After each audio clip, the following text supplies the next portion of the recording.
बच्चों अब हम पढ़ेंगे बापू के प्रति। यह सुमित्रानंदन पंत के काव्यांश का दूसरा भाग है। इसमें कवि सुमित्रानंदन पंत ने बापू अर्थात राष्ट्रपिता महात्मा गांधी के प्रति अपनी श्रद्धा प्रकट की है।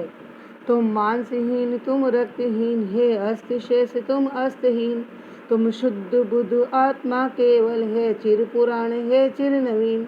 तुम पूर्ण इकाई जीवन की जिसमें असार भव शून्य लीन, आधार अमर होगी जिस पर भावों की संस्कृति समासीन,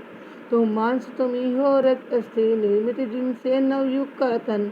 तुम धन्य तुम्हारे निस्सह त्याग है विश्व भोग का वर्षाधन, इस भस्म काम तन की रज से जग पूर्ण काम नव जग जीवन, बीनेगा सत्य अहिंसा के ताने बानों से मानवपन, सुख भोग खोजने आते सब आए तुम करने सत्य खोज, जबकि मिट्टी के पुतले जन तुम आत्मा के मन के मनोज, जड़ता हिंसा स्पर्धा में भर चेतना अहिंसा नम्र योज, पशुता का पंकज बना दिया तुमने मानवता का सरोज। इन पंक्तियों में कवि सुमित्रानंदन राष्ट्रपिता बापू की विशेषताओं को, उनके प्रति श्रद्धा को प्रकट करते हुए कहते हैं, हे बापू हे राष्ट्रपिता, तुम मांसहीन अर्थात तुम्हारा शरीर दुर्बल है, तुम्हारे शरीर पर मांस दिखाई नहीं देता, तुम रक्तहीन, तुम्हारी शिराओं में नसों में बहता हुआ रक्त भी दिखाई नहीं देता, तुम रक्त से भी हीन ये रक्त से भी रहित दिखाई देते हो, हे अस्थि शेष हे हड्डियों का ढांचा मात्र, हड्डियों के ढांचे कंकाल बोलते हैं लेकिन यह कंकाल शब्द का प्रयोग नहीं होगा,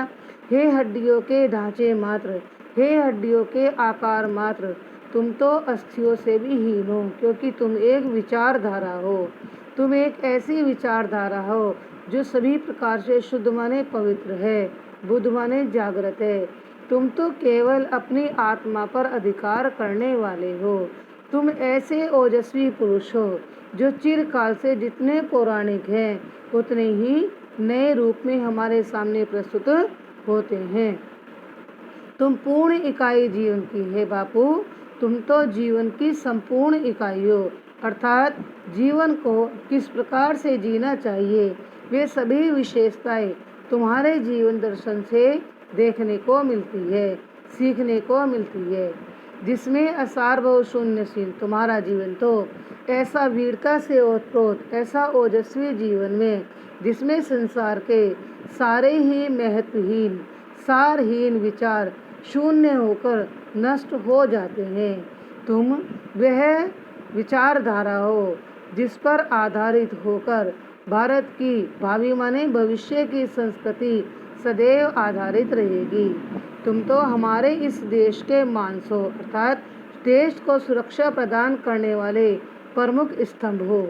तुम ही इस देश का संचालन करने वाले रक्त और अस्थियां हो अर्थात तुम्हारी विचारधारा पर ही हमारे देश की विशेषताएं स्थिर रहती है, तुम्हारे ही विचारों से हमारा देश के नवयुवक नए युग नए समय के शरीर को निर्माण करेंगे, हे बापू तुम धन्य हो,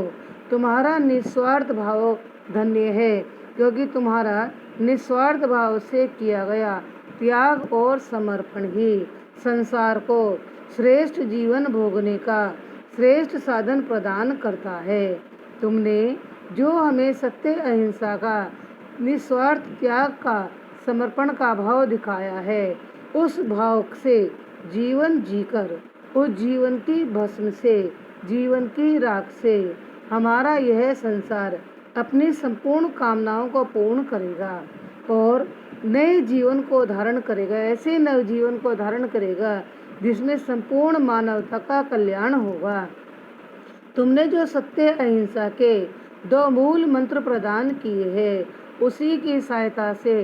यह देश यह संसार ताना बाना बनाकर मानवता रूपी वस्त्र का निर्माण करेगा, क्योंकि बच्चों धागे के ताने और बाने से वस्त्रों का बुनाव होता है, उसी प्रकार से सत्य और अहिंसा भी ताने बाने के रूप में नई मानवता को बुनेंगे, संसार के साधारण व्यक्ति तो केवल अपने लिए ही सुख खोजते हैं लेकिन तुम तो सत्य का अनुसंधान करने के लिए सत्य को खोजने के लिए ही इस धरती पर अवतरित हुआ हो। संसार के सभी मनुष्य जो अपने स्वार्थ में जीते हैं वे तो केवल मिट्टी के पुतले मात्र हैं, अर्थात उनमें जान नहीं है, जीवन नहीं है। वह किसी को जीवन प्रदान नहीं कर सकते, बल्कि वे तो मिट्टी के पुतले के समान अर्थात मिट्टी की मूर्ति के समान ही जीते हैं। तुम अपनी आत्मा पर अधिकार करने वाले हो, तुम स्वतंत्र आत्मा के स्वामी हो, तुम अपने मन को आनंदित करने वाले मन के मनोज हो, मन को आनंदित देने वाले एक महापुरुष हो। हमारा देश जो जड़ता माने मूर्खता, हिंसा माने मारकाट, स्पर्धा माने दूसरों को कुचलकर आगे बढ़ने की भावना से भरा हुआ था, ऐसे मृत प्राय देश की संस्कृति में तुमने स्वतंत्रता की नई चेतना जागृत की। तुमने अहिंसा के विनम्र वीर मंत्रों को प्रदान किया। हमारा देश तो पशुता का, नृशंसता का, क्रूरता का दलदल बना हुआ था। तुमने इस दलदल में मानवता के सुंदर कमल को खिलाया है।